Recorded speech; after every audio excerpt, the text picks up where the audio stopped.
Bienvenue dans la matrescence, vous écoutez l'épisode 78 de la saison 3. Bonjour à tous et bonjour à toutes. La matrescence, c'est la contraction des mots maternité et adolescence pour expliquer la naissance d'une mère. Et si vous voulez en savoir plus, il suffit d'écouter le premier épisode. Dans ce podcast, on parle du postpartum, du 4e trimestre, de la joie d'être parent, mais de ses difficultés aussi. Bref, on parle de la vie. La matrescence met en avant des femmes et des hommes qui racontent, expliquent et donnent une autre définition à la parentalité.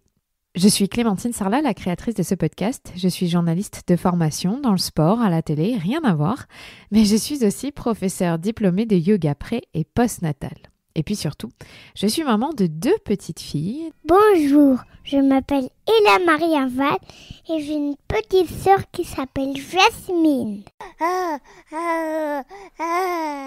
Et j'ai 3 ans. Et bienvenue dans la matrescence. Au revoir. La matrescence transforme la vie des mères, des pères, mais surtout des familles dans leur ensemble, alors parlons-en. Ici, pas de tabou, je vous propose une conversation intime, remplie d'émotions et d'informations. Si vous aimez ce podcast, n'hésitez pas à vous abonner, à laisser un commentaire et le must à mettre 5 étoiles. Et puis surtout, partagez sur les réseaux sociaux. J'ai lancé mon site web, vous pouvez aller y faire un tour pour trouver des épisodes que vous n'avez jamais écoutés. Tout y est, clémentinesarlat.com. Ça fait longtemps que je voulais aborder ce thème des enfants nés sous le secret, les bébés communément appelés nés sous X. La France est un des rares pays à autoriser la mère biologique à ne pas laisser trace de son identité au moment d'accoucher. Entre 600 et 700 bébés naissent chaque année sous le secret. J'ai voulu savoir ce que deviennent ces bébés entre leur naissance et le moment où ils sont adoptés. Une de mes amies très proches est auxiliaire de puériculture au sein d'une structure qui accueille ces bébés, mais aussi les enfants placés par la justice. On appelle ce lieu une pouponnière. Pauline y travaille depuis plusieurs années et nous raconte comment elle prend soin des bébés nés sous le secret, comment se passe la semaine de leur adoption, comment leur est racontée leur histoire, comment on donne un prénom à ses enfants et enfin, comment on gère le fait d'être la figure d'attachement d'un tout petit qui n'est pas le nôtre, même de manière temporaire. Si vous avez regardé le film Pupille, vous connaissez alors déjà un peu le sujet, sinon mettez votre casque sur les oreilles pour découvrir un monde peu accessible où les bébés démarrent dans la vie avec un certain secret, certes, qui les entoure, mais aussi tout un système qui tente de les mettre dans les meilleures conditions pour la suite. Je vous souhaite une très bonne écoute. Salut Pauline. Salut Clem. Ça va ? Oui, très bien. Alors, tu es devenue maman il y a quelques temps et je pose toujours cette question dans le début du podcast. Est-ce que ça a changé ta vie ? Est-ce que ça a changé quelque chose dans ta vie d'accueillir ta première fille ? Oh oui, beaucoup. Ça a beaucoup changé ma vie. C'est complètement différent avec un enfant. Je me suis posé beaucoup de questions pendant ma grossesse. Je me pose encore beaucoup de questions maintenant. Ma fille a 18 mois, donc il y a encore beaucoup de choses à faire et effectivement, c'est une grande aventure qui fait que commencer, je pense. Même en étant professionnelle de la petite enfance ? Oui. Ah, c'est marrant ça. Oui. Alors, on sait beaucoup de choses techniques, je pense, mais tout ce qui est à côté, on ne connaît pas et on le vit comme toute nouvelle maman. Donc, voilà, il ne faut pas croire qu'on est meilleur que les autres. Et est-ce que tu ne penses pas que justement, parce que tu as accès à plus d'informations, ça te déclenche plus de questions ? Parce que tu sais beaucoup plus de choses de base que nous, lambda ? C'est possible. Après, je ne suis pas certaine. Bon, ça doit dépendre les corps de métier. Mais je ne suis pas certaine. Je pense que c'est plus une démarche personnelle que professionnelle. En tout cas, par la suite, ma démarche personnelle a influencé mon professionnel et vice-versa. Mais à la base, je ne suis pas certaine. Bon, on va en parler parce que c'est hyper intéressant justement ton métier au quotidien. Est-ce que tu peux raconter en quoi consiste ton travail ?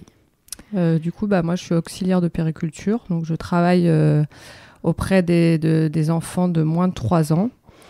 On a l'habitude de voir les auxiliaires de puériculture dans les crèches, sauf que moi je travaille dans un foyer de l'enfance, donc c'est des enfants qui sont placés par la justice. C'est un internat. Donc on les accueille toute la journée et toute la nuit. Donc il y a des équipes de jour, des équipes de nuit.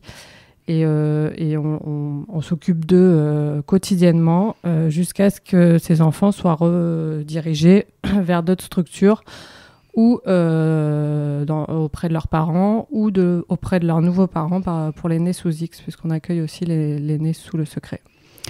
Tu gères combien d'enfants en même temps ? C'est des groupes de 5 enfants. Alors, je ne devrais même pas dire des enfants, parce que toi, tu as des nourrissons. Moi, j'ai les moins de 15 mois, donc de 0 à 15 mois. Et donc, tu as 5 enfants avec toi ? Ouais. C'est difficile. Oui. Ça peut être très compliqué. Heureusement, aujourd'hui, on est de moins en moins souvent toute seule, ou tout seul, parce qu'il y a des hommes aussi. Mais ça arrive encore, et gérer 5 enfants de moins de 15 mois tout seul, pendant 7 heures, c'est très compliqué. Alors, je voulais avoir ton témoignage parce que j'avais envie de parler de ce que c'est l'adoption et d'être né sous le secret. Donc, toi, tu fais partie des personnes qui prennent soin des tout petits bébés qui sont nés sous le secret. C'est comme ça qu'on dit pour les enfants nés sous X. Ouais. Et qui t'en occupe, qui en prend soin jusqu'à ce qu'ils soient adoptés.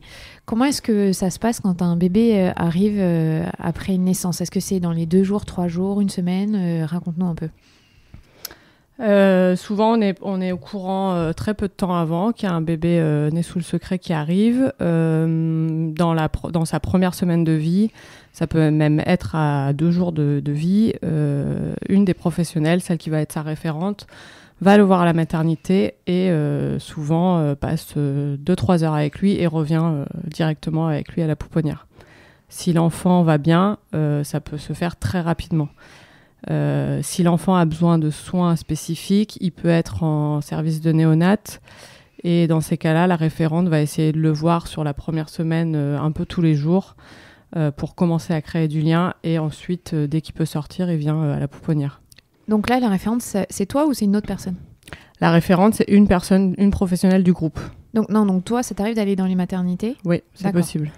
Voir le c'est bébé. Une professionnelle, donc soit une auxiliaire de périculture, soit une éducatrice de jeunes enfants qui est choisie en équipe. On choisit en fait pour qu'il y ait une professionnelle qui soit plus souvent auprès de cet enfant. Mais après, toute l'équipe va tourner autour de cet enfant, mais au moins, dès que cette professionnelle est là, elle s'occupe de cet enfant et ça lui permet d'avoir quand même une figure un peu plus présente par rapport aux autres professionnels. Tu te souviens la première fois où tu as fait ça ? Moi, je l'ai fait qu'une fois et c'est assez fort quand même comme histoire, comme situation. Après, ça fait partie de nos belles histoires de la pouponnière. Parce qu'à côté de ça, on a les enfants placés et du coup, c'est différent. Donc, d'avoir un bébé né sous le secret parce qu'on sait qu'ils sont adoptés très rapidement, en fait. Ouais. Voilà, c'est ça. On connaît l'issue en fait de leur situation.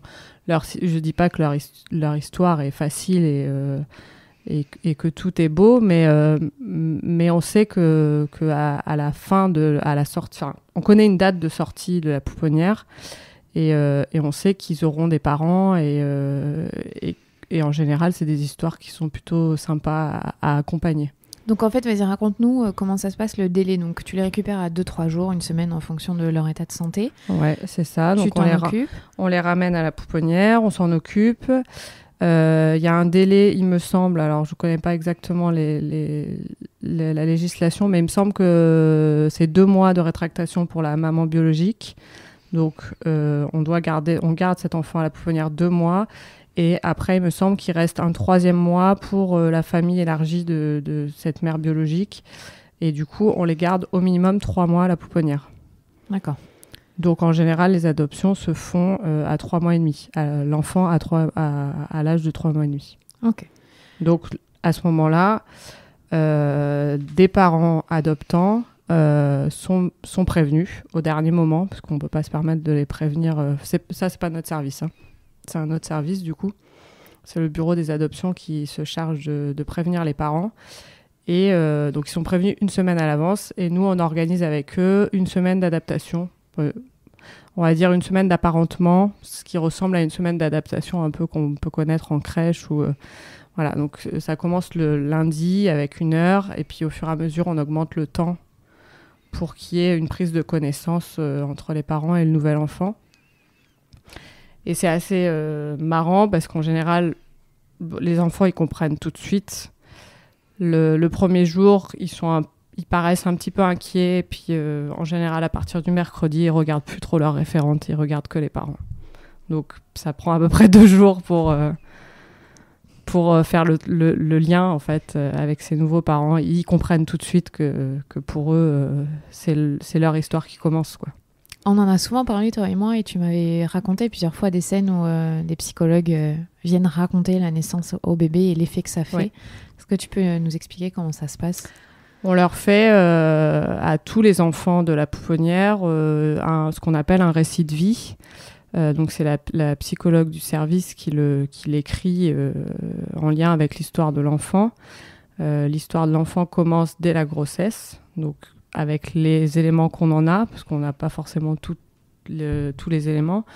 Mais du coup, on accompagne l'enfant, donc c'est la référente, si possible, qui accompagne l'enfant, qui l'a dans les bras. En général, ça se fait à l'âge de 2 mois, pour ceux qui sont arrivés tout petits. Pour les autres, ça peut se faire au bout de 2 mois de séjour à la pouponnière.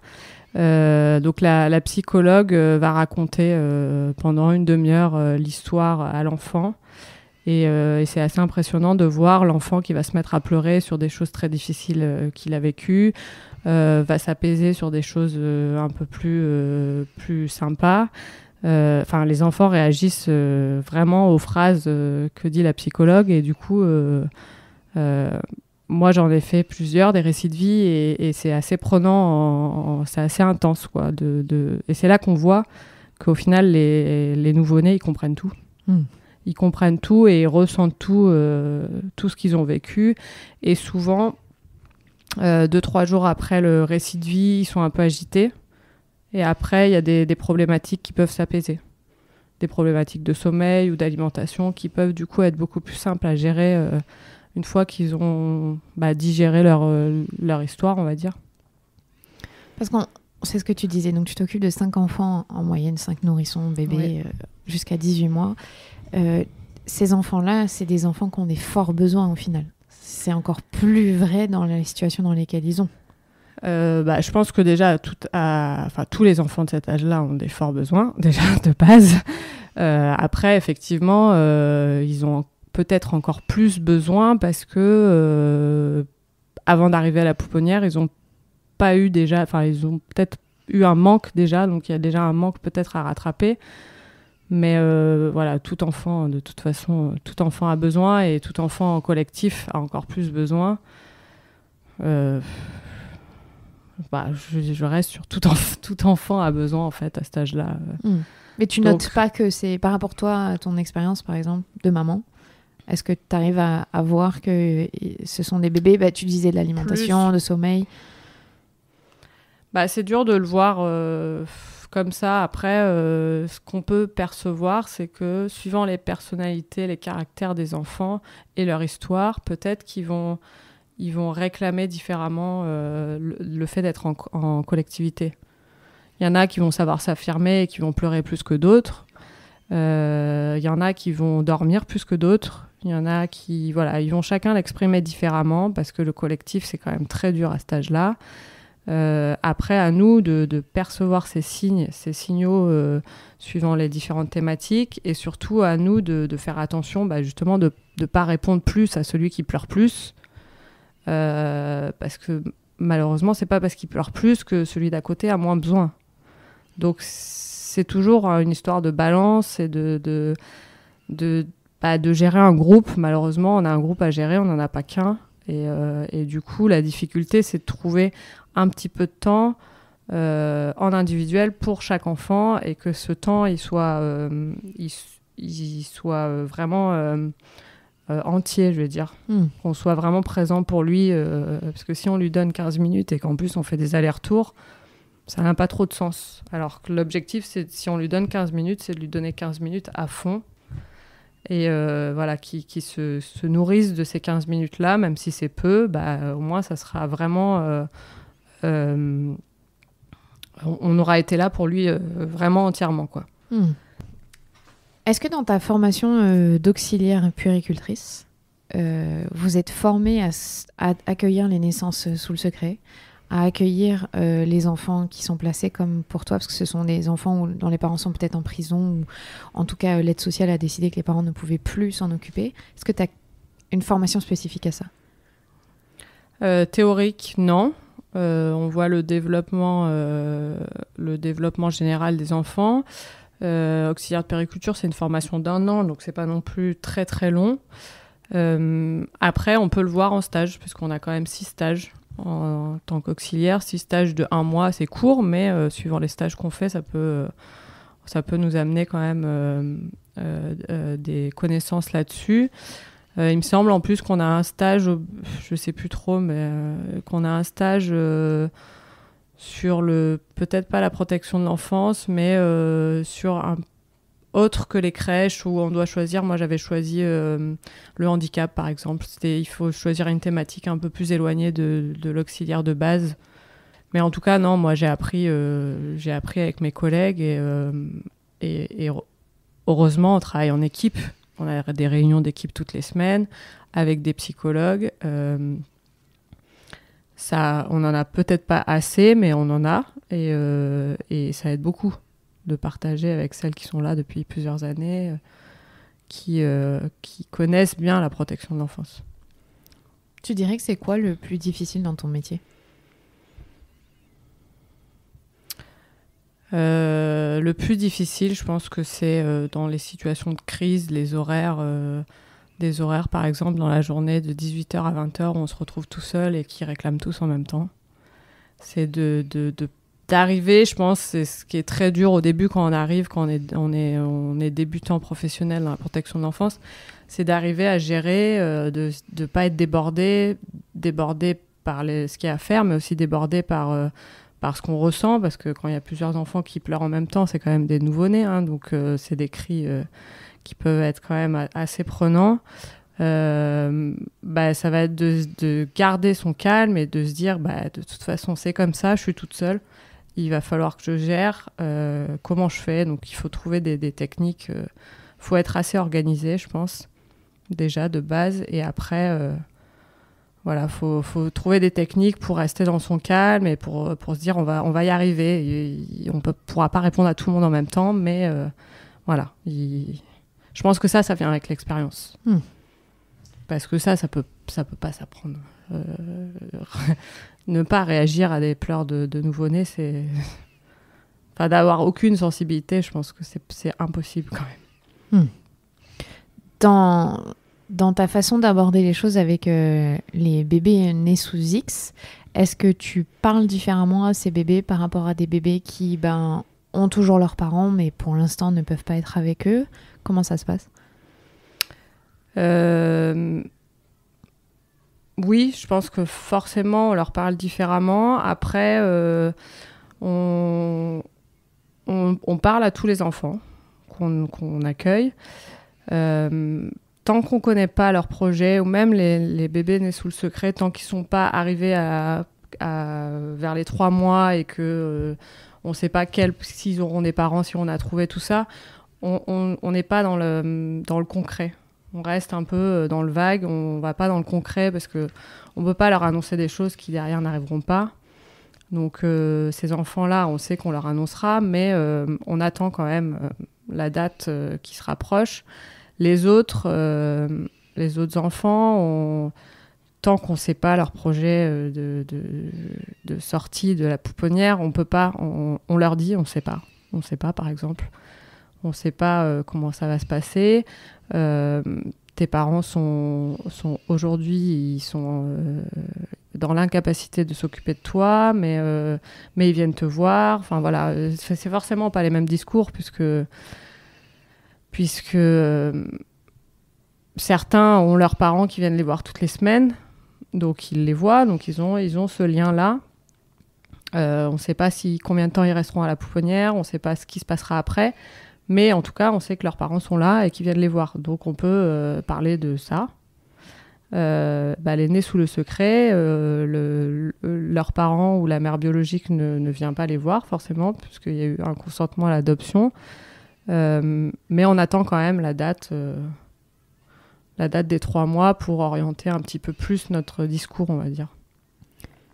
Même si on leur dit qu'ils vont... Moi, je leur dis tout le temps, à tous, on reste pas à la pouponnière, on s'en va de la pouponnière. Alors, ça prend peut-être plus de temps pour certains, mais on n'y reste pas, c'est un passage. Pour qu'ils aient cette notion de transition. Oui, et puis cette notion de se dire la pouponnière, ça peut être difficile, mais c'est pas ça, en fait. Il y aura autre chose après. J'ai une question un peu bête, mais qui est-ce qui choisit les prénoms des enfants nés sous le secret ? Les prénoms des enfants nés sous le secret peuvent être choisis par la mère biologique, si elle le souhaite. Sinon, c'est les soignants à la maternité. Et on choisit 3 prénoms. 3 prénoms, un prénom donc, qui va devenir son prénom quotidien, et 2 autres prénoms, parce que sur l'état civil, il faut des prénoms. Enfin, on va considérer ça comme un 2e prénom et un nom de famille. Et ensuite, les parents adoptants peuvent changer, s'ils le souhaitent, le prénom usuel et donneront par la suite leur nom de famille. D'accord. Donc vous récupérez un enfant qui a un prénom qui a été donné par une sage-femme ou une auxiliaire puéricultrice ou la mère biologique, si elle le voulait. D'accord.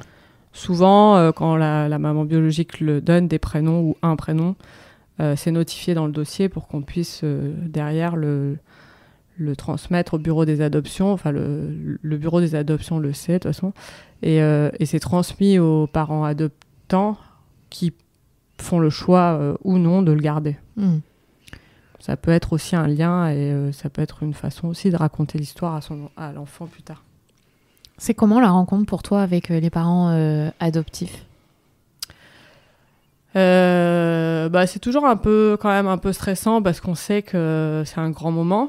C'est des parents qui souvent ont attendu quelques années, qui ont fait leur dossier pour l'adoption. En général, c'est en moyenne 4 ans. C'est des parents qui ont eu des parcours difficiles de FIV, tout ça, avant. Donc ça fait souvent c'est dans les dizaines d'années qu'ils espèrent avoir un enfant. Donc là, c'est un moment de rencontre. Ils sont quand même assez dans l'émotion. Donc c'est un peu stressant, c'est assez délicat, mais ça reste très intense et très beau, puisque c'est une rencontre qui se fait. Je pense que c'est assez compliqué pour les parents, parce qu'ils n'ont pas le droit de toucher l'enfant. Ça dure 1 heure. Je pense qu'il y a beaucoup de choses qui se jouent. Mais après, la semaine, elle s'enchaîne tellement vite, et l'enfant, comme je disais tout à l'heure, dès le mercredi, il ne nous regarde plus et il regarde ses parents. C'est une très belle histoire. Donc nous, on n'est que portés par toutes ces émotions. Tu l'as mentionné, vous avez des réunions avec des psychologues, tout ça. Qu'est-ce que les psychologues ils vous disent par rapport au lien d'attachement, sur le fait que dans ces 3 premiers mois, c'est peut-être toi, mais c'est aussi ta collègue, et ça change un peu tout le temps, jusqu'à avoir une figure stable. On vous donne des directives, des choses à faire pour pouvoir être le plus sécure possible avec les petits bébés ? On fait que ce soit des enfants nés sous le secret ou pas. On essaie de les porter au maximum. Quand je dis porter, c'est dans la globalité. Après, avec les moyens qu'on a. Heureusement, aujourd'hui, on est plus de professionnels. Donc, on est souvent 2 auprès des enfants. Donc, ce qui nous permet de les avoir plus dans les bras. On utilise maintenant des moyens de portage comme des écharpes. On leur parle beaucoup. On fait au mieux avec le temps qu'on a et les bras qu'on a. Après... Pour les enfants nés sous le secret à 3 mois, ce qu'on conseille aussi aux nouveaux parents, c'est souvent ils le font, ils ont plusieurs mois derrière avec l'enfant. On leur conseille de prendre au moins 1 mois sans quasiment voir personne, à rester chez eux, pour du coup faire naître ce nouveau lien, on va dire. On leur conseille de porter énormément l'enfant, ce qui est assez marrant, c'est les derniers avec qui je parlais là, mais ça revient souvent, c'est que c'est des parents qui ne laisseront jamais pleurer leur enfant, ce qui est d'ailleurs très bien. Mais aujourd'hui, on l'entendait tellement peu avant, mais ces parents-là, ils répondent la même chose. Non, mais moi, jamais je comptais laisser pleurer mon enfant, parce que c'est tellement fort pour eux et tellement ils ont besoin de rattraper quelque chose que pour eux ça paraît normal, et j'ai envie de dire oui, c'est normal, mais mais je le ressens pas avec des parents forcément qui ont leur propre enfant. Je sais pas si tu arrives à comprendre ce que... Qui n'ont pas adopté, oui, qui n'ont pas eu cette Voilà. attente. Ils sont peut-être pas là-dedans au début. Alors que c'est ces clair. parents-là, Ils ont réfléchi. ils sont dans cette réflexion-là et pour eux, c'est impensable de laisser pleurer leur enfant. On devrait tous être dans cette réflexion-là, mais... Non, mais t'as raison que quand nous, on devient mère, on s'est pas préparé de la même manière qu'un parent qui a eu un parcours d'adoption. Bah, eux, tout ce qu'ils veulent, c'est qu'il soit là. Et quand il est là, c'est inconcevable de le laisser tout seul, de le laisser pleurer. Ils vont passer du temps... je pense au niveau proximité, ils ont quelque chose à rattraper. Et ils ont prévu de faire ça comme ça. C'est souvent des parents qui ont prévu de reprendre le travail 6 mois plus tard, voire plus. Et c'est pas la majorité dans les parents, dans tous les parents, quand même. Je trouve que, moi, c'est ce que j'ai ressenti ces derniers temps, c'est que ces parents, ils savent qu'ils vont prendre le temps et ils savent qu'ils vont répondre vraiment aux besoins de l'enfant. Ouais, non, mais t'as raison. Aujourd'hui, quand on devient parent lambda, justement, sans passer par toutes ces étapes, et j'ai été la première à avoir cette réflexion de dire je reprends vite le travail et on verra plus tard, c'est je pas pense grave. qu'on se pose la question après, en fait. Alors exactement. que eux, alors je sais pas si c'est le fait d'avoir attendu aussi longtemps, mais ils savent déjà, en fait. Et je trouvais ça assez étonnant, et tant mieux d'ailleurs. Alors, t'as commencé à travailler en pouponnière avant d'être mère. Oui. Est-ce que depuis que tu es devenue maman, ça a changé quelque chose dans ta façon de travailler en tant qu'auxiliaire puéricultrice ? Oui, forcément. Après, j'ai du mal à me souvenir comment je travaillais. Enfin, c'est pas si loin que ça, mais comment je travaillais avant. Mais je sais que pendant ma grossesse et depuis que j'ai ma fille, je lis pas mal, je me suis pas mal renseignée. Ce qui m'a le plus fait changer professionnellement, je pense que c'est juste le fait d'avoir ma fille et de me rendre compte que, notamment, ces 4 premiers mois, c'est un peu le bazar et que ce soit pour la mère ou pour l'enfant, il y a quand même beaucoup de choses qui se jouent. Et du coup, en revenant derrière sur mon lieu de travail, je me suis dit, ces pauvres enfants, on leur donne ce qu'on peut, mais il manque quand même pas mal de choses. Après... mes lectures, tout ce que j'ai fait pour ma fille influence forcément la façon dont je travaille auprès des enfants. Et heureusement, en plus, ça correspond avec le moment où on est plus de professionnels, donc on a la possibilité de... Je pense que je l'aurais très mal vécu si on était resté le même nombre de professionnels avant que j'ai ma fille. Parce que pour le coup, même si on a des bonnes intentions, quand on n'a pas de bras, on ne peut pas faire grand-chose. Donc le fait qu'on soit plus de professionnels et je pense que j'en avais conscience avant, mais j'en ai encore plus conscience depuis que j'ai eu ma fille, que ces enfants, ils ont besoin de contact, d'être portés, d'être cajolés, qu'on leur parle. Enfin voilà.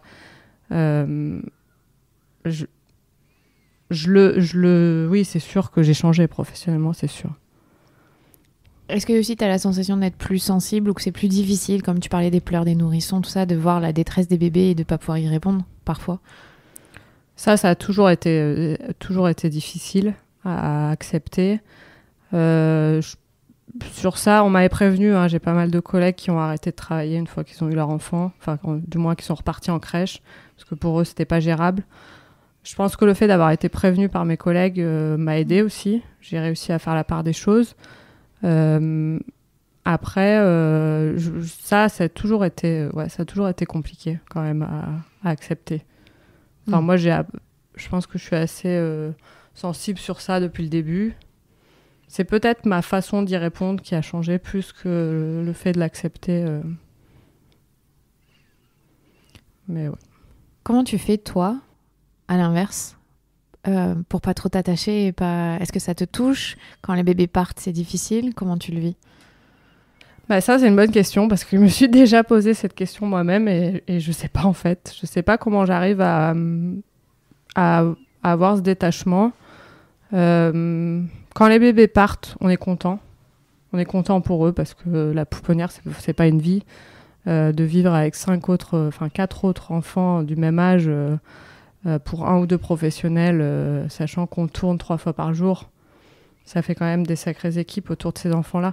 Donc quand ils partent, on est content, quelle que soit l'issue. Il faut qu'ils partent de la pouponnière. Effectivement, il y a certains enfants, on s'attache plus qu'à d'autres, parce que ça c'est l'humain. Mais je n'ai jamais su expliquer comment j'arrivais à faire la part des choses. Après, je sais que comme on est des services qui tournent pas mal, quand il y en a un qui s'en va, en général, dans la semaine, il y en a un autre qui arrive. Et on n'a pas trop le temps, en fait, de vivre une tristesse ou un regret. On est déjà remis dans une autre histoire et en fait, ça s'enchaîne comme ça. Je pense que moi, ça m'aide, ça. Alors après, je ne sais pas si c'est bien ou pas, mais je ne saurais pas dire. Est-ce que dans les bébés nés sous le secret, il y en a qui ne sont pas adoptés ? Ceux qui naissent avec un handicap ou une particularité un peu, on va dire, différente d'un enfant classique peuvent mettre plus de temps à être adoptés. Après, en général, ils finissent par être adoptés, mais il faut des familles qui acceptent. Donc, les familles, il y a des listes, certaines familles, parents acceptent et donc, sont sur des listes pour des enfants, pour accepter des enfants avec des particularités. Il y en a qui acceptent, mais on ne peut pas imposer à un parent de prendre un handicap lourd. Ça peut être compliqué. Donc, ça peut mettre un peu plus de temps. Mais en général, oui, tous les enfants nés sous le secret sont adoptés. Est-ce que dans les dossiers que vous fournissez aux parents adoptifs qui concernent le nourrisson, j'imagine donc il y a l'histoire qui est racontée, les détails que vous connaissez. Est-ce que toi, ton nom, il apparaît par exemple, et un enfant dans 18 ans, il peut dire « Est-ce que tu pourrais me raconter ce qui s'est passé dans les 3 premiers mois ?» Alors nous, on ne transmet rien aux parents sur l'histoire de l'enfant. C'est le bureau des adoptions qui se charge de tout ça. Nous, de toute façon, en général, on a très peu de détails sur l'histoire de l'enfant. C'est le bureau des adoptions qui se charge de ça et qui sont en lien donc avec les parents. Des fois, on ne sait pas trop ce qui leur est transmis ou pas. Nous, ce qu'on transmet aux parents, c'est un album photo des 3 premiers mois de l'enfant, donc des 3 mois à la pouponnière qu'on prend soin, c'est la référente qui le fait, qu'on prend soin de faire avec les premiers jours, le premier bain, le premier biberon, les 15 jours, les 1 mois, les 1 mois et demi. Voilà, il y a tout plein de photos pour expliquer la vie de l'enfant à la pouponnière. Et souvent, c'est la référente qui accompagne cet album photo avec une lettre et elle signe de son prénom. Après, je crois qu'il y a des collègues qui ont été recontactés par le biais de la pouponnière, des grands enfants, du coup, qui sont revenus à la pouponnière pour chercher tel ou tel professionnel et qu'il y a des rencontres qui se sont faites. Mais c'est assez rare, il me semble. Ouais, mais en même temps, j'avoue, ils n'ont pas le nom de famille. Enfin, ils ont le lieu de travail. Oui, il faut revenir sur le lieu de travail. Je pense que ça arrivera de moins en moins souvent, travailler plus de 30 ans au même endroit. C'est sûr. Et donc toi, tu rédiges une lettre, c'est ça ? Oui.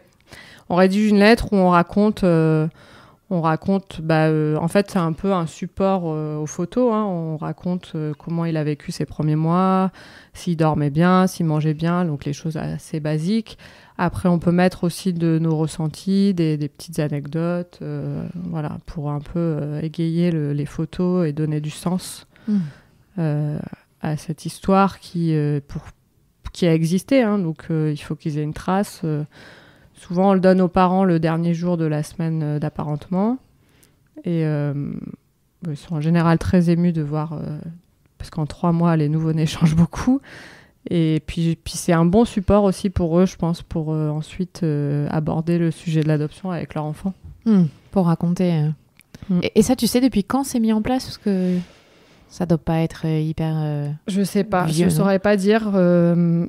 Mais je pense que ça fait quand même quelques années que ça y est. Ça, il faudrait, je sais pas. Moi, ça fait 5 ans que je travaille à la pouponnière et donc ça fait quelques années que ça y est. Après, Non, mais c'est génial. Mais en tout cas, c'est devenu un outil presque imposé par notre service. Hein. C'est tout le monde le fait. Hein. C'est pas 1 ou 2 personnes qui le font. Ça fait partie du processus de l'adoption, quoi. Est-ce que parfois, tu as eu affaire à des mamans biologiques qui reviennent sur leur décision et qui reviennent à la pouponnière? Comment est-ce que ça se passe dans ces cas-là? Oui, il y en a. Du coup, c'est dans le délai de 2 mois.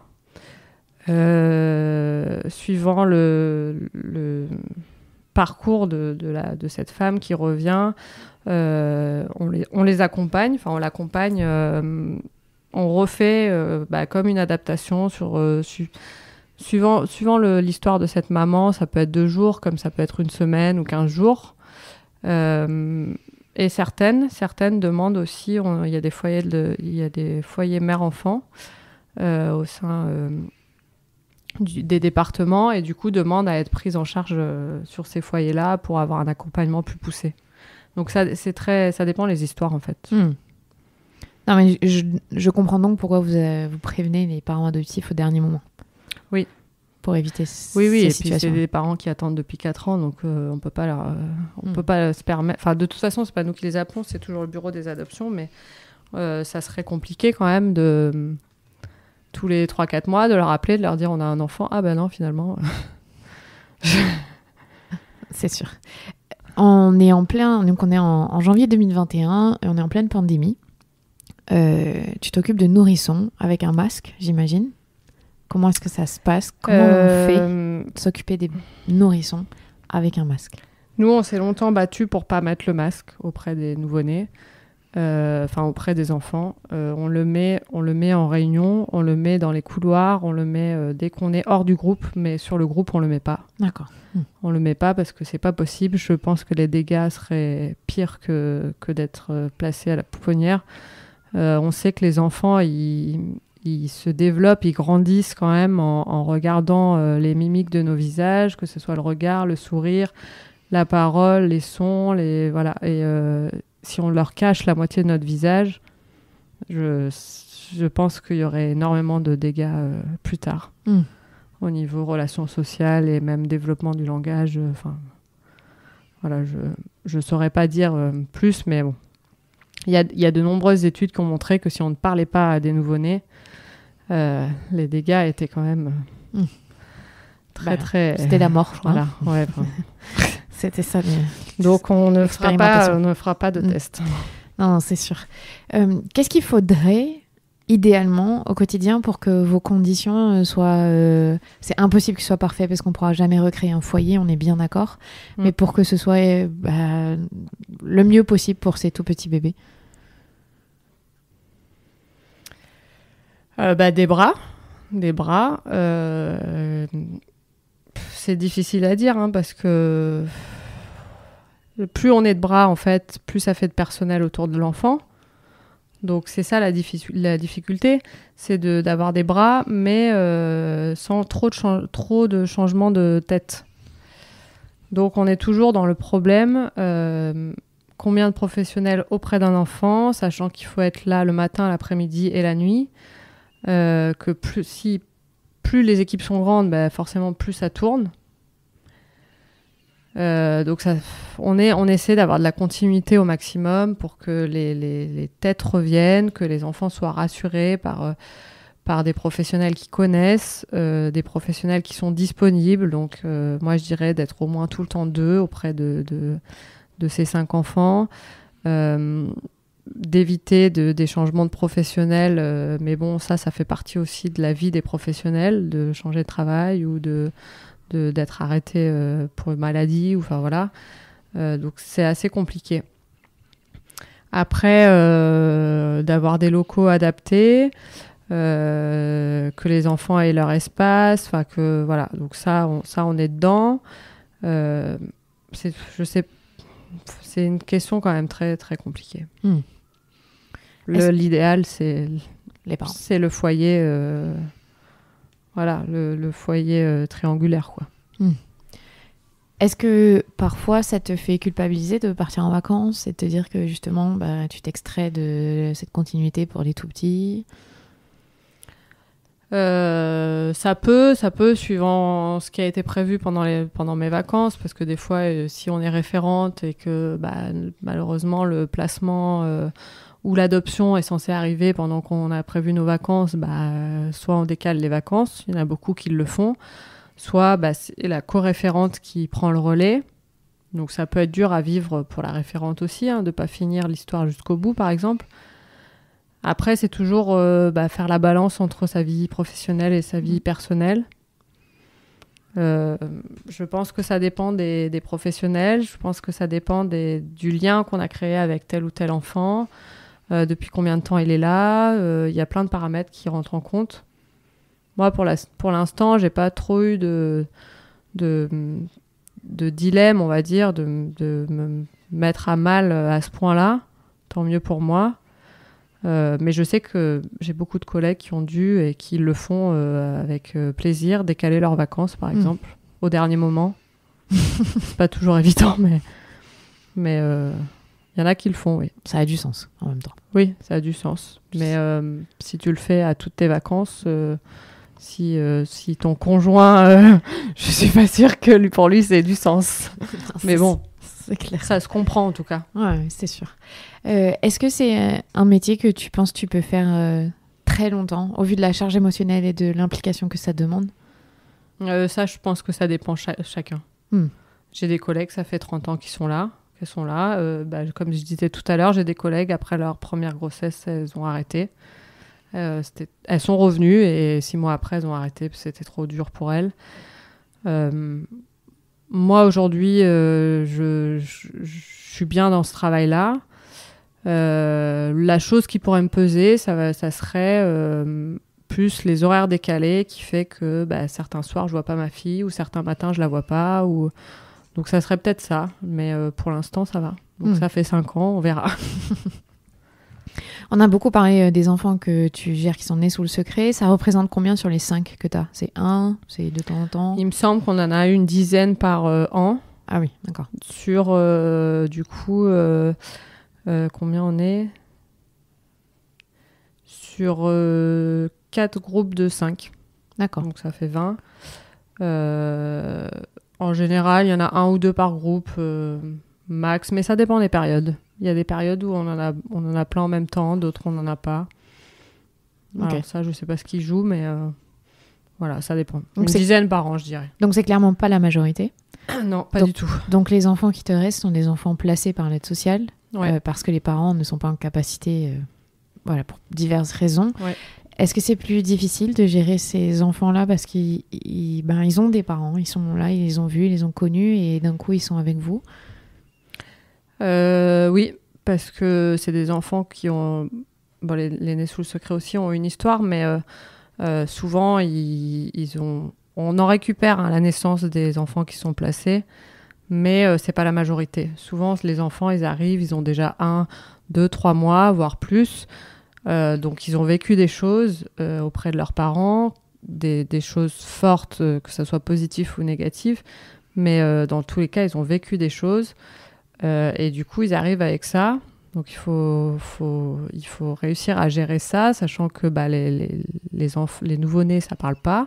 Donc, il faut réussir à décoder sans interpréter. Donc, c'est aussi, il y a tout un travail à faire. On essaie de les accompagner avec leur histoire au mieux. C'est des enfants aussi où leur avenir est incertain. On ne sait pas. On ne sait pas quand c'est qu'ils vont partir. On ne sait pas quand ils partiront, où.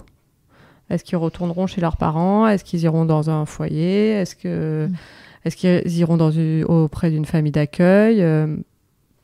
C'est très flou. Et du coup, il y a des périodes où c'est très compliqué d'accompagner ces enfants-là parce que souvent, les enfants, ils ont besoin de passer par la pouponnière pour se poser, pour retrouver un cadre. Mais au bout en général, c'est environ 6 mois. Une fois qu'ils ont trouvé leur cadre, la collectivité commence à peser et ils ont besoin d'autre chose. Sauf que quand, au bout de 6 mois, on n'a pas d'orientation, on ne sait pas encore, c'est compliqué. On en a quand même qui restent, c'est pas la majorité, mais on en a qui restent 2 ans à la pouponnière. C'est quoi le temps moyen? Je dirais entre 6 mois et 1 an. C'est long pour ces âges-là. Oui, très long. Et donc, en fait, toi, c'est jusqu'à 18 mois, mais je réfléchis quand même en termes de développement de l'enfant. Vous gérez toutes les tempêtes émotionnelles qu'un enfant a, fois, j'imagine, 10, parce qu'ils ont beaucoup plus de choses à gérer et à processer, enfin, je sais pas comment le dire, mais en termes émotionnels, c'est une autre dimension. Il y a tout le côté, donc, on va dire, développement classique, donc, à gérer. Il y a le côté, leur histoire personnelle. Et il y a le côté, malheureusement, négatif de la collectivité, qui est aussi, et comme je disais tout à l'heure, à gérer suivant les enfants, celui qui va crier le plus fort, celui qui va se laisser dormir, enfin, il va faire que dormir pour qu'on l'oublie. Voilà, ils ont chacun leur façon de réagir. Mais du coup, ça fait trois côtés à gérer, mais il faut les gérer ensemble et puis ils s'influencent les uns les autres. Voilà, c'est quand même un sacré bazar par rapport à un enfant, on va dire, dans une famille classique. Est-ce que vous observez des retards aussi liés à la collectivité ?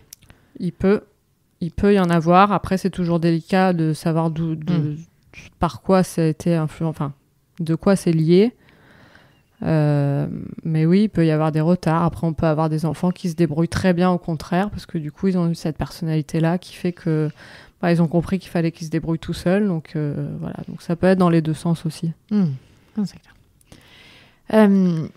Si on termine sur l'adoption, t'as la sensation que c'est quand même toujours des histoires finalement heureuses ? Oui. C'est comme ça que tu dirais ? Oui, bien sûr. Et puis nous, quand on accompagne un bébé né sous le secret, on prend du recul aussi sur toutes les autres histoires et on sait que la semaine d'apparentement, ça va être un peu une bulle aussi, un sas de décompression pour nous parce que c'est heureux, c'est plein d'émotions, c'est quelque chose de fort et ça nous fait du bien aussi de voir ça, des fins comme ça. Ça t'est déjà arrivé de pleurer d'émotion avec eux ou d'être hyper touchée ? Non, parce que moi je retiens beaucoup, mais en tout cas de vivre des choses fortes avec eux, oui, c'est sûr. Puis c'est des parents qui nous remercient énormément, ils sont très bienveillants, donc ça fait du bien aussi d'avoir ces histoires-là. Merci beaucoup, Pauline. Avec plaisir. C'était hyper intéressant, j'ai appris plein de trucs. Merci. C'est chouette. C'était Pauline, auxiliaire puéricultrice qui accompagne les bébés nés sous le secret. Je suis Clémentine Sarlat, votre hôte. Si vous avez aimé cet épisode, n'hésitez pas à le partager sur les réseaux sociaux @lamatrescence ou à le partager autour de vous. À la semaine prochaine, prenez soin de vous.